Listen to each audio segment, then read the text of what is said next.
이 시간 우리에게 주시는 하나님의 말씀은 최후의 구원을 얻는 성도들의 숫자에 대해서 말씀하고 있습니다. 바로 14만 4천입니다. 1절을 보십시오. 또 내가 보니 보라 어린 양이 시온산에 섰고 그와 함께 14만 4천이 서 있는데, 예수 그리스도와 함께 하나님의 산에 서 있는 구원받은 성도들을 지금 14만 4천 이렇게 표현을 하고 있습니다. 왜 14만 4천 명일까요? 지금까지 믿음 생활을 하다가 이 땅을 떠난 사람들의 숫자만 해도 이 수가 넘을 텐데, 지금 우리가 살고 있는 이 세상에서 예배를 드리고 예수님을 믿는 사람들의 숫자만 세도 14만 4천 명은 넘을 텐데, 왜 요한계시록은 14만 4천이라고 이렇게 표현을 하고 있을까요? 많은 사람들이 이 숫자를 인위적으로 혹은 아전인수격으로 해석을 해서 문제를 일으키는 것을 볼 때가 있습니다. 특별히 이단들이 그렇죠. 이 14만 4천의 숫자를 손으로 세듯이 세어서 이 숫자 안에 들어와야 한다, 이렇게 말을 하곤 합니다. 그러나 우리가 요한계시록 초대에서부터 계속하여 강조하고 있는 바와 같이 계시록에 나오는 모든 숫자들은 히브리 사람들이 생각하고 있는 그들의 숫자에 대한 이해를 담고 무언가를 상징적으로 표현하고자 하는 목적이 있는 것임을 알아야 합니다. 왜 14만 4천일까? 다행히도 요한계시록 7장 4절에서 이미 이 숫자에 대해서 한번 말씀하신 적이 있습니다. 자, 거기를 보면 이런 말씀이 있습니다. 내가 인침을 받은 자의 수를 들으니, 이스라엘 자손의 각 지파 중에서 인침을 받은 자들이 14만 4천이니, 왜 14만 4천이라고 하죠? 그 다음에 나옵니다. 유다 지파 중에 인침을 받은 자가 1만 2천이요, 루벤 지파 중에 1만 2천이요. 그리고서 계속 나아갑니다. 이스라엘이 총 몇 개 지파로 구성이 되었습니까? 12개 지파죠. 계속하여 12개 지파를 말씀하시면서 각 지파별로 1만 2천 명이 인침을 받았다고 말씀을 하십니다. 그리고 계산을 합니다. 12개 지파에서 각각 12,000명씩이 인침을 받았으니 이 수를 다 합하니까 14만 4천 명이다, 이겁니다. 이것을 숫자 그대로 생각한다면 이상하지 않습니까? 지파마다 인원수가 다릅니다. 지파마다 구원받는 사람들의 수가 달랐을 것이에요. 그런데 왜 동일하게 1만 2천 명이라고 말씀을 할까요? 거기에는 그 숫자에 담겨진 하나님이 표현하시고자 하시는 상징을 우리가 볼 수 있을 때 이해할 수가 있습니다. 먼저 보겠습니다. 왜 예수님께서는 12제자를 부르셨을까요? 그 많은 사람들이 있었는데도 불구하고. 왜 하나님께서는 이스라엘 백성들을 택하실 때 왜 굳이 12지파로 꼭 숫자를 채우셨을까요? 자, 12이라고 하는 숫자 무엇이라고 했습니까? 이것도 일종의 완전수입니다. 왜 완전수인 줄 아세요? 12은 4 곱하기 3, 4가 3개가 될 때 12이 되죠. 4는 무엇을 나타낸다고 말씀했습니까? 세상이죠. 우리가 사방을 말합니다. 지금은 지구가 둥글다고 다들 알고 있지만 고대 사회에서는 세상은 네모 반듯하다라고 생각들을 했어요. 그러니 세상을 표현할 때는 4라고 하는 숫자를 통해서 세상을 표현을 했습니다. 자, 4 곱하기 3입니다. 3은 무엇을 나타내는 숫자였습니까? 삼위일체 하나님이죠. 그러면 4가 3, 그래서 12가 됐다는 것은 무엇을 말하는 것일까요? 온 세상을 하나님이 다스리신다 이겁니다. 즉 온 세상에 퍼져 있는 사람들, 그런데 하나님이 다스리시는 사람들이 하나님의 백성이다 이 말씀이죠. 자, 그런데 이 12이 12,000명씩 해서 14만 4천이 되었다는 거예요. 왜 12,000명씩 했을까요? 그 12,000에는 12가 1,000개씩 모인 거예요. 12 곱하기 1,000 하면 12,000이 되죠. 12는 이미 말씀을 드렸죠. 그럼 1,000은 무엇을 말할까요? 자, 1,000보다는 먼저 열을 한번 생각해 보십시다. 10개는 무엇을 의미한다고 했죠? 더 이상 셀 수가 없을 만큼 가득하다, 충만하다였어요. 근데 10개의 10개의 10개니까 어떨까요? 꽉 들어찼다는 것입니다. 그러니까 무엇을 의미하는 겁니까? 12이 무엇을 말하는지, 그리고 12,000명은 12이 1,000개씩 된 거예요. 그러니까 쉽게 얘기해서 이 모든 숫자를 합한 것이 14만 4천일지인데, 지금 어린 양과 함께 시온산에 서 있는 이 14만 4천, 이들은 한마디로 숫자를 세서 말씀하는 것이 아니라 하나님의 온전한 백성을 14만 4천 이렇게 달리 표현하고 있음을 우리가 먼저 알아야 합니다. 물어보겠습니다. 우리가 생각할 때 7 하면은 무엇인가요? 럭키 세븐. 우리도 모르게 그렇게 생각을 하죠. 병원에 가시면은 4층을 보신 적이 있습니까? 엘리베이터를 타시면 대부분의 병원에는 4자는 없습니다. 우리나라에만 있는 모습이죠. 왜 그렇습니까? 죽을 사자와 같은 음을 내고 있기 때문 아닙니까? 그냥 4자라고만 써놔도 그것을 그렇게 해석할 수가 있고 7자라고만 써놔도 그것을 그렇게 해석할 수 있듯이 14만 4천 하면 우리는 숫자를 셀 것이 아니라 하나님의 구원받는 마지막에 최후의 하나님의 백성을 나타내는 표현 방법이구나. 이것을 알아야 한다는 것입니다. 오늘 성경 말씀은 그러므로 우리에게 하나님의 백성이 누구이냐 하는 것에 대해서 좀 더 전진해서 설명을 합니다. 하나님이 구원하시고 하나님이 나의 백성이라 이렇게 칭하시는 14만 4천은 누구일까요? 누가 그 안에 들어갈 수 있을까요? 오늘 본문 말씀에서는 여러 가지로 기준을 줍니다. 먼저 1절 말씀을 한번 보세요. 또 내가 보니 보라 어린 양이 시온산에 섰고 그와 함께 14만 4천이 서 있는데, 자, 특징이 있습니다. 지금부터 이 특징을 자신에게 대입해 본다면 굉장히 유익할 거라고 여겨집니다. 내가 과연 14만 4천인가 한번 살펴보십시다. 그들의 이마에는 어린 양의 이름과 그 아버지의 이름을 쓴 것이 있더라. 첫 번째 특징이 무엇입니까? 14만 4천에 들어가는 사람은, 하나님의 구원받는 백성은 그 이마에 어린 양의 이름, 예수 그리스도의 이름과 그 아버지의 이름, 여호와 하나님 아버지의 이름이 쓰여 있다는 겁니다. 이것이 무엇을 의미하는 것일까요?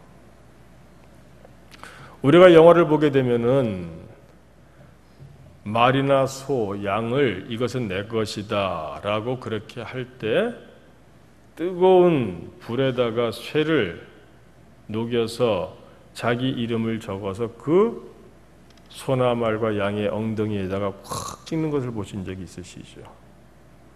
이것은 내 것이라는 겁니다.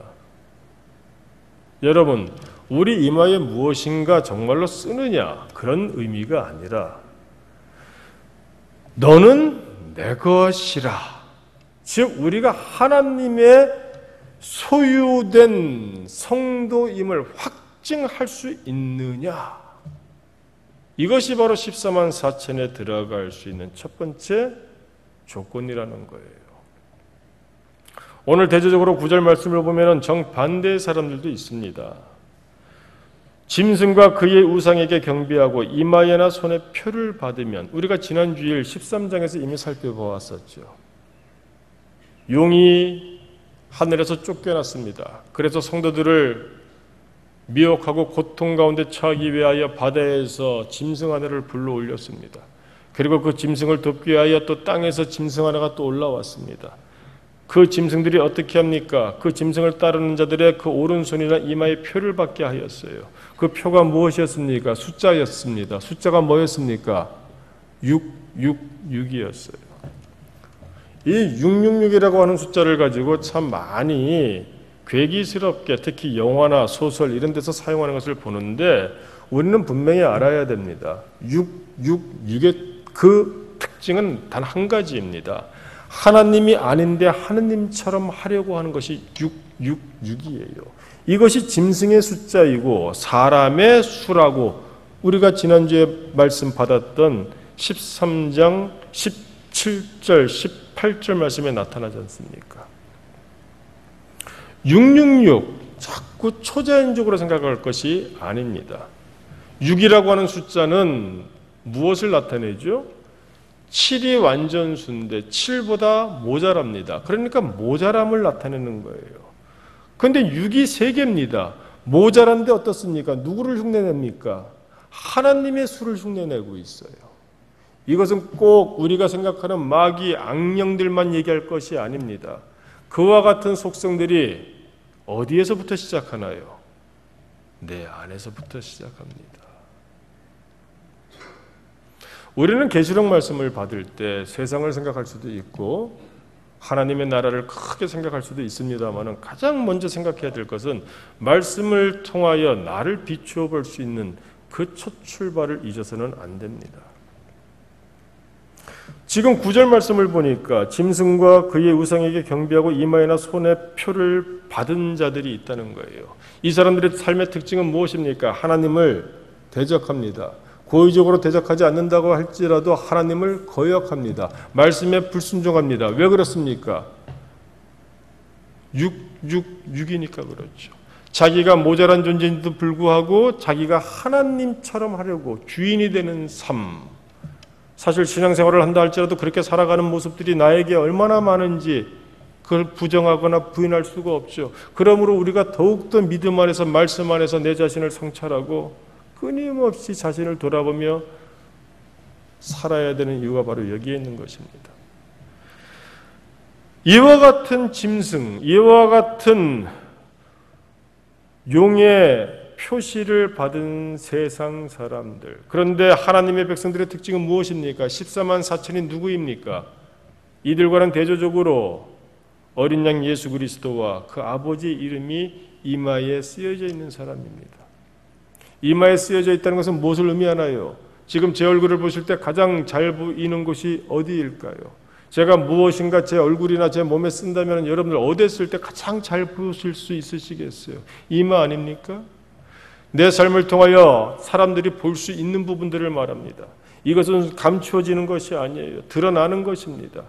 14만 4천은 누구입니까? 드러납니다. 말을 통해서 드러나고, 삶을 통해서 드러나고, 행동을 통해서 드러나고, 그 사람의 인격을 통해서 드러나고, 다 드러납니다. 무엇이 드러납니까? 아, 이 사람이 하나님의 사람 맞구나. 이런 사람들이 14만 4천 명이라고 지금 말씀을 주고 있는 것입니다. 이와 같이 그 이마에 구원받은 자의 표식이 있는 삶을 사는 사람은 노래를 합니다.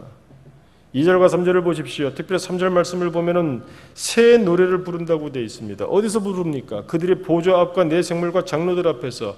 많이 익숙한 설명 아닌가요? 하늘 보좌 앞입니다. 하나님이 계십니다. 마치 임금님 앞에 신하들이 쫙 둘러서 있듯이 계속하여 이 어전회의, 하늘에 있는 어전회의, 하나님이 왕좌에 앉으시고 그 가운데서 일어나고 있는 그 가운데 무엇이 올라갔습니까? 우리가 소망을 받고 위로를 받을 수 있는 것은 우리가 기도할 때 어떻게 합니까? 천사들이 우리의 냄새나는 어쩔 수 없는 우리의 기도, 그러나 그럼에도 불구하고 하나님의 자녀되기 때문에 거기에 많은 향을 넣어서 금양로에 담아서 보좌 앞에 올렸었죠. 바로 그 자리예요. 이 세상 만사 모든 것들이 그 가운데에서 다 결정되어지고 운영되어지는 바로 그 하나님 어전회의에 그 자리에서 새 노래를 부르는 사람들이에요. 왜 굳이 새 노래일까요? 여러분, 고린도후서 5장 17절 말씀 너무나 유명하죠. 예수 믿는 사람은 어떤 사람들입니까? 누구든지 그리스도 안에 있으면 새로운 피조물이라. 그래서 이전 것은 지나갔으니 보라 새 것이 되었도다. 옛 노래를 부르는 사람들이 아니라는 겁니다. 왜? 이전 것은 지나갔으니 보라 새 것이 되었도다. 새 사람이 되었습니다. 그러므로 노래도 새 노래를 부를 수밖에 없어요. 3절 말씀을 보니까 새 노래를 부르는데 어떻습니까?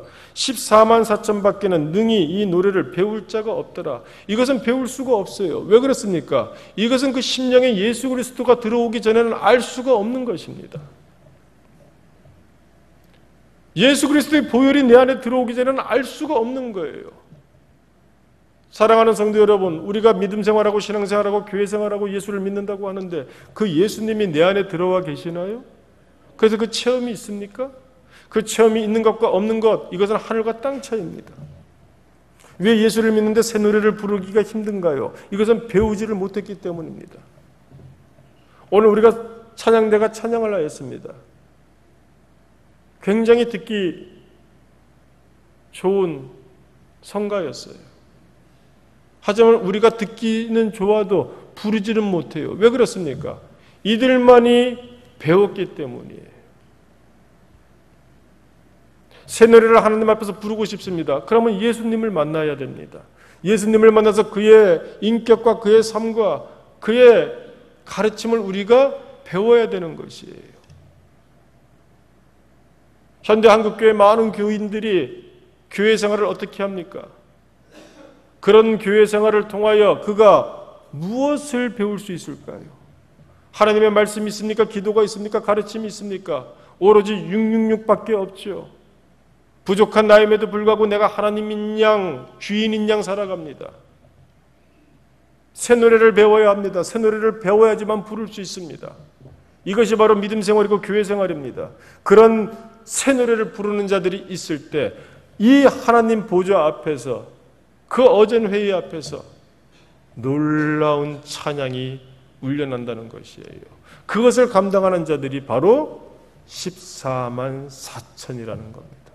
그 14만 4천이 참 하나님의 사람들이라는 것이죠. 이런 말씀은 4절에서도 계속하여 이어지고 있습니다. 14만 4천인지 내 자신을 비춰볼 수 있어요. 이 기준으로 한번 비춰보십시오. 어떻게 진행되고 있습니까? 이 사람들은 여자와 더불어 더럽히지 아니하고 순결한 자라. 갑자기 여자와 더불어 더럽히지 아니한다, 순결하다. 이 말씀이 무엇을 의미한다고 생각합니까? 쉽습니다. 호세아 선지자를 생각해 보면 돼요. 호세아 선지자에게 하나님께서는 고멜이라고 하는 창기와 결혼하게 하셨습니다. 이유는 한 가지였습니다. 나의 백성들이 나를 버리고 다른 우상을 섬기고 있다. 그것이 마치 남편이 있는데도 불구하고 그 남편을 버리고 다른 남자와 만나는 음행하는 여인과 같다. 근데 네가 메시지를 전해야 될 것 아니냐? 네가 복음을 전해야 될 것 아니냐? 입으로만 전하지 말고 네가 내 마음을 알기를 원한다. 그러므로 너는 그 고멜로 아내를 삼으라. 내 아내가 그렇게 음란합니다. 내 아내가 그렇게 밖으로 놔둡니다. 그 호세아의 마음이 어땠겠습니까? 그 마음을 알 때 하나님의 마음을 알 수 있었어요. 그래서 복음을 외쳤습니다. 오늘 본문 말씀이 그거예요. 13장에서 이미 두 짐승으로 말미암아 먹고 사는 문제 때문에 특히 짐승의 표가 있는 사람들이 매매를 할 수 있었어요. 즉 먹고 사는 문제, 믿음으로 살려고 하니까 너무너무 힘들어요. 적당히 타협하고 적당히 살아가면은 먹고 사는 문제, 세상에서 불신자들과 동일하게 똑같은 모습으로 살아가면 상당히 유리합니다. 그런데 그와 같은 삶을 거부하는 거예요.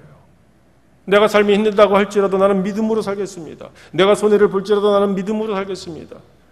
내가 심지어 억울하고 내가 심지어 너무 너무 그런 상황에 든다 할지라도 나는 하나님만 바라보고 살겠습니다. 우리가 13장에서 이미 보았죠. 여자와 더불어 더럽히지 않냐고 순결한 자라, 믿음으로 사는 자를 말하는 거예요. 어떠한 타협도 없이 내 자신을 말씀 가운데 비춰보며 하나님만을 바라보는 사람, 이 사람이 14만 4천이라는 겁니다. 또 뭐라고 말합니까? 어린 양이 어디로 가든지 어디로 인도하든지 따라가는 자며, 666의 특징이 무엇입니까? 내가 가고 싶은 곳은 따라갑니다. 그러나 내가 가기 싫은 곳은 들어가지 않습니다.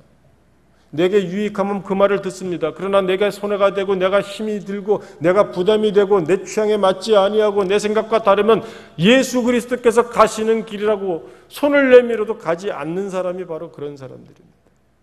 여러분, 나는 14만 4천 맞습니까? 나는 구원받은 자 맞습니까? 어린 양이 어디로 인도하든지 따라가는 자라, 이렇게 지금 말씀하고 있는데 나는 내 삶에 있어서 주님과 동행하고 있습니까? 또 어떤 기준을 말씀하십니까? 4절에서 계속 말씀하시죠. 사람 가운데서 속량함을 받아 처음 익은 열매로 하나님과 어린 양에게 속한 자들이니, 처음 익은 열매로, 이게 왜 중요할까요? 쉽게 얘기해서 이렇게 예를 들 수 있을 것 같습니다. 예전에는 청년들이 처음으로 사회생활을 하고서 첫 월급을 받으면 그 월급을 어떻게 했습니까?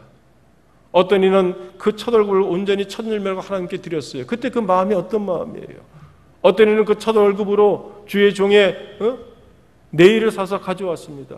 어떤 이들은 그 첫 월급으로 부모님, 우리가 너무나 잘 알거든 빨간 네일을 사서, 심지어 여름철인데도 빨간 네일을 사서 부모님께 드리곤 했었어요.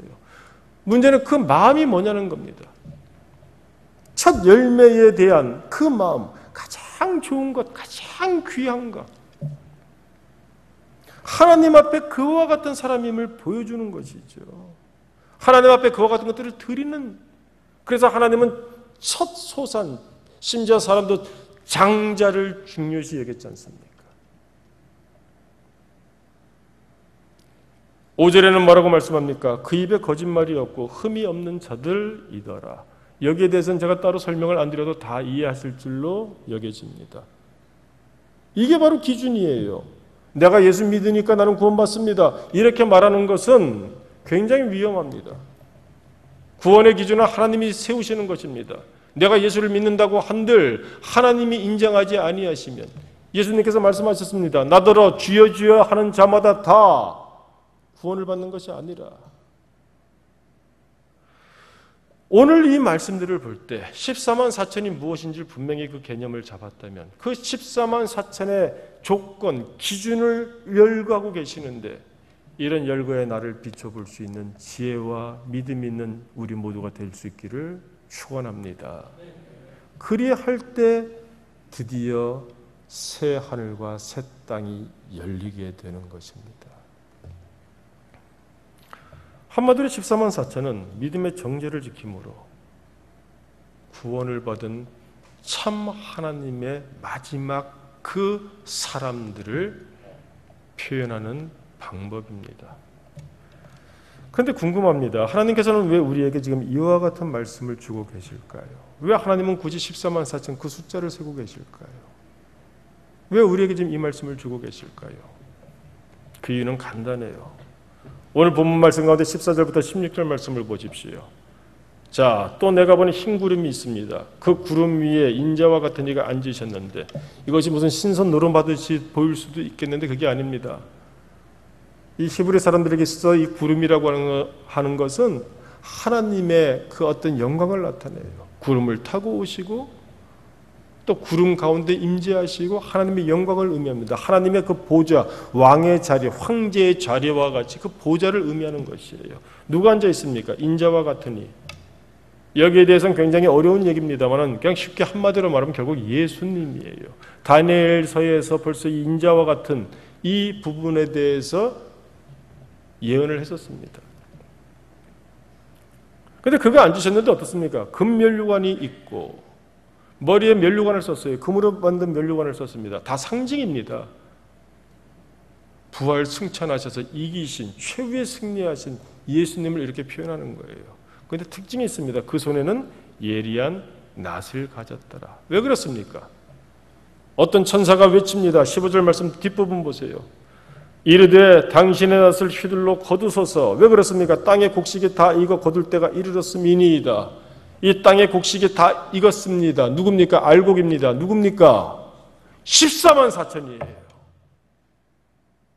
때가 계속 있을 것 같았어요. 기회가 계속 주어질 것 같았습니다. 우리가 모내기를 했습니다. 파종을 했습니다. 야, 언제 가을이 올까? 언제 추석이 될까? 언제 추수할까? 그랬는데 보니까 어떻습니까? 때가 되었어요. 때가 되었어. 왜 14만 4천에 대해서 지금 이 본문에서 말씀을 하고 계시느냐? 이제 때가 된 것입니다. 미리 곡식을 거두지는 않지만 그렇다고 해서 때를 지나고 나서 다 시들시들해지거나 상하거나 썩었는데 그 곡식을 거두지 않습니다. 때가 되면 거두는 거예요. 그런데 다 이거 거둘 때가 이르렀음이니이다. 그래서 16절 보십시오. 구름 위에 앉으시니까 낫을 땅에 휘두르매 땅의 곡식이 거두어지니라. 때가 되었기 때문에 이제는 기회가 없습니다. 오늘 본문 말씀은 그거예요. 그래서 14만 4천 마지막에 옷매무시를, 우리가 마지막에 들어갈 때 옷매무시를 보고 자기 거울을 보면서 얼굴을 살피고 헤어스타일을 살피고 하듯이 마지막입니다. 하나님을 뵈러 들어가는 마지막이기 때문에 마지막을 하는 거예요. 그래서 14만 4천이냐 하고 물어보시는 겁니다. 단지 구원받는 자들만 말씀하지 않습니다. 오늘 6절 이하에 보게 되면 엄청나게 무서운 말씀들이 많아요. 왜? 이제 드디어 심판이 시작됩니다. 여러분, 본격적인 심판이 이제 시작되고 있어요. 그냥 대표적으로 몇 개만 보시겠습니다. 7절 말씀을 보십시오. 그가 큰 음성으로 이르되 하나님을 두려워하며 그에게 영광을 돌리라. 자, 때가 되었습니다. 그러므로 빨리빨리 이렇게 하라. 마지막 때이다. 왜 그렇습니까? 이는 그의 심판의 시간이 이르렀음이니 이렇게 되어 있습니다. 때가 되면 하나님의 사람들은 즉 14만 4천에게는 이제 영광의 시간이요 기쁨의 시간이요 안식의 시간이요, 그러나 짐승의 표를 받은 자들에게는 이제 멸망의 시간이요 심판의 시간이요 고통의 시간이 된다는 것이죠. 안 무너질 것 같았습니다. 악한 사람들은 안 무너질 것 같았어요. 악한 세력은 안 무너질 것 같았습니다. 8절 보십시오. 또 다른 천사와 곧 둘째가 그 뒤를 따라 말하되 무너졌도다 무너졌도다 큰 성 바벨론이요. 바벨론이 무엇입니까? 안 무너질 것 같았었어요. 이스라엘을 멸망시켰던 나라입니다. 하나님의 성전을 회파했던 무너뜨렸던 자들입니다. 하나님의 도성 예루살렘의 그 성벽을 헐어버렸던 그런 민족들이에요. 안 무너질 것 같았어요. 그러나 마침내 그 바벨론이 무너졌지 않습니까?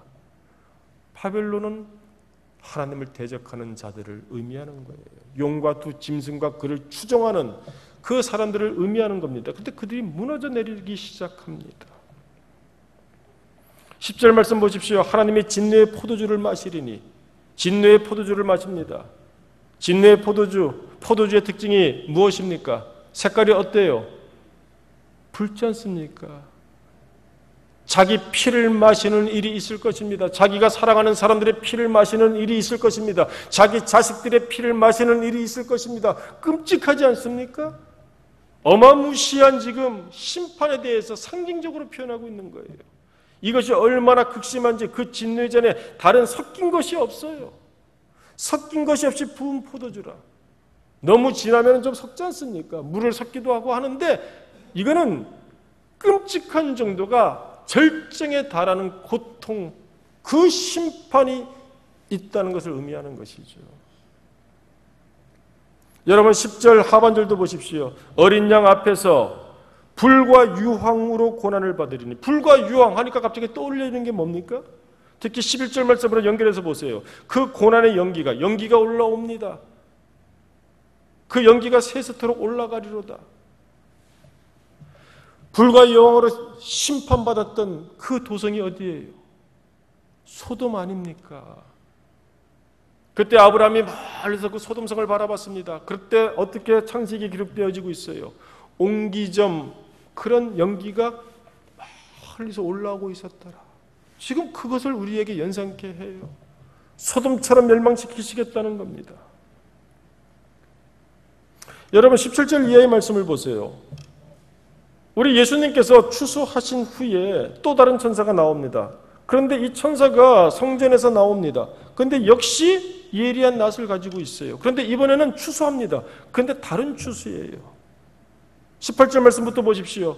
불을 다스리는 다른 천사가 제단으로부터 나와 예리한 낫 가진 자를 향하여, 자, 불을 다스리는 천사.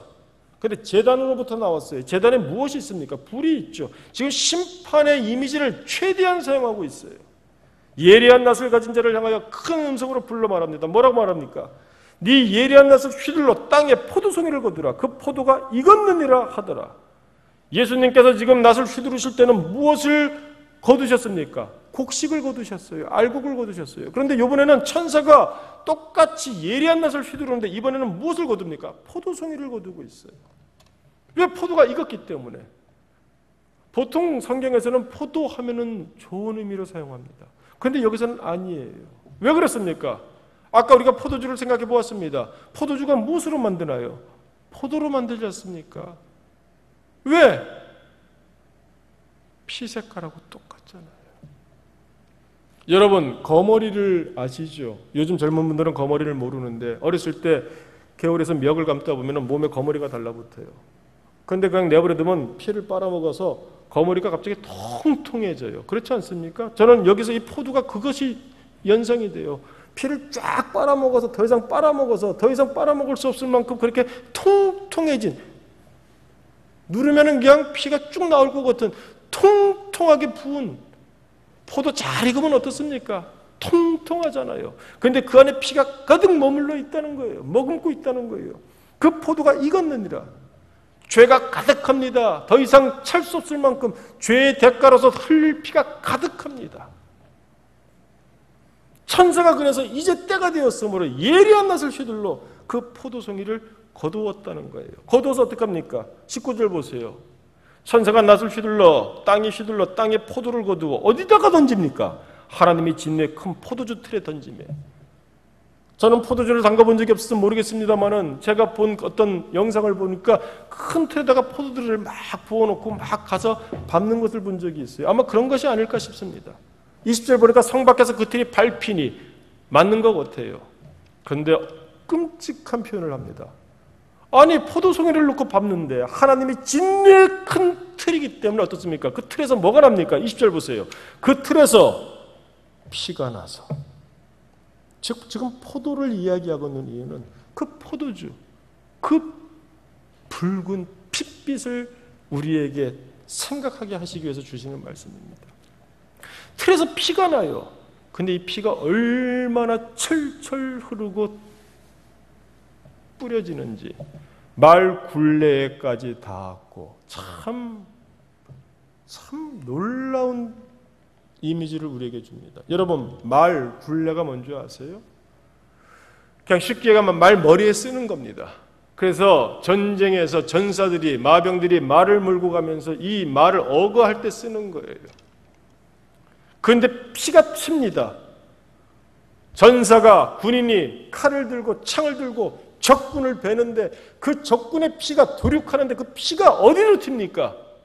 그냥 살짝살짝이 아니라 피가 막 치는데 전사가 지금 마병이 지금 타고 있는 그 말의 굴레, 이 머리에까지 피가 쫙 튈 만큼 처절하게 지금 심판이 이루어지고 있다는 겁니다. 그리고 1600 스타디온에 퍼졌더라.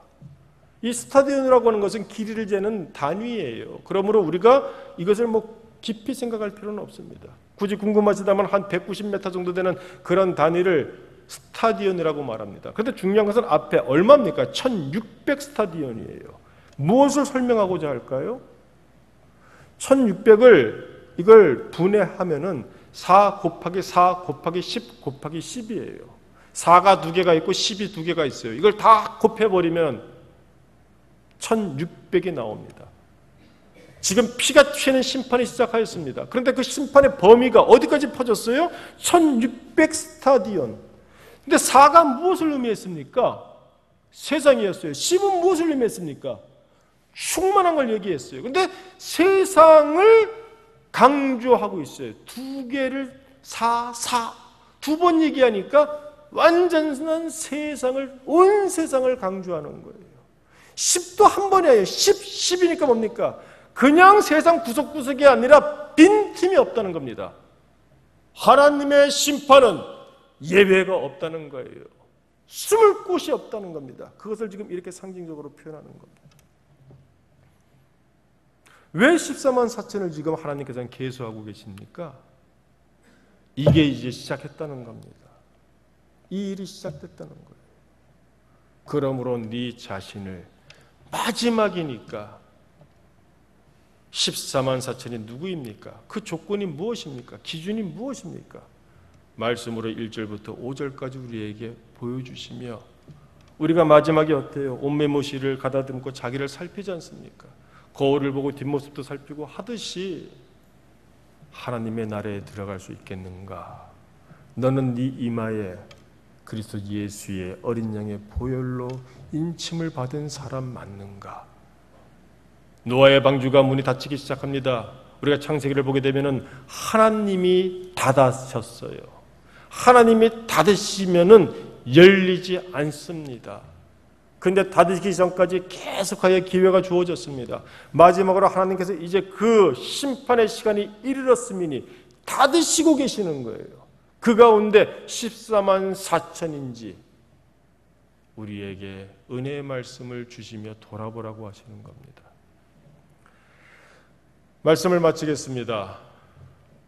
우리는 이 요한계시록 말씀을 대할 때마다 항상 나중을 생각하는 그런 좋지 않은 습관이 몸에 배어 있는 것 같아요.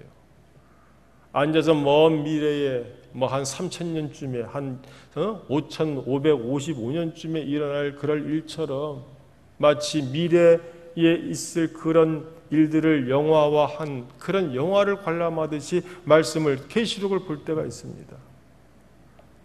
예, 그럴 수도 있습니다. 한 2,000년 동안 안 오셨는데 내일 오시겠습니까? 다 좋습니다. 그런데 예수님이 5,000년 후에 오시던 1만 년 후에 오시던 나하고 무슨 상관입니까? 제가 제 살날을 계산해 봤습니다. 제가 앞으로 30년 살겠습니까? 40년을 살겠습니까? 여러분들은 얼마나 사실 것 같습니까? 제가 우리 교회에 와서 목회를 하면서 이미 상을 치러드린 분들이 숫자가 얼마나 됩니까? 사랑하는 성도 여러분, 오늘 이 말씀은 하나님의 나라이냐 아니냐 목전에 두고 있는 우리들에게 물어보고 계시는 것이에요. 나는 이미 숫자를 다 세기 시작하였다. 이제 때가 이르렀다. 너는 과연 14만 4천이냐? 우리 오늘 주시는 말씀을 생각하며 우리 예수님께서 그 낫을 들고 추수하기 시작하시는데 우리 함께 소망을 가지고 믿음으로 성도들의 인내가 여기 있나니 12절에 있어요. 사는 게 힘들고 어렵고 때로는 참 안타까우시죠. 그럼에도 불구하고 그럴수록 더욱더 우리 자신을 살펴보면서 나는 14만 4천인가 믿음으로 정죄를 지키고 인내함으로 내 이마에 쓰여져 있는 예수 그리스도의 이름을 보일 수 있기를 원하고, 그러므로 험한 세상, 용과 두 짐승과 그 추종하는 세력들이 아직까지는 활개를 치고 있는데 그런 세상에서도 우리가 이길 수 있고 소망을 가지고 성도답게 살 수 있기를 주님의 이름으로 축원합니다.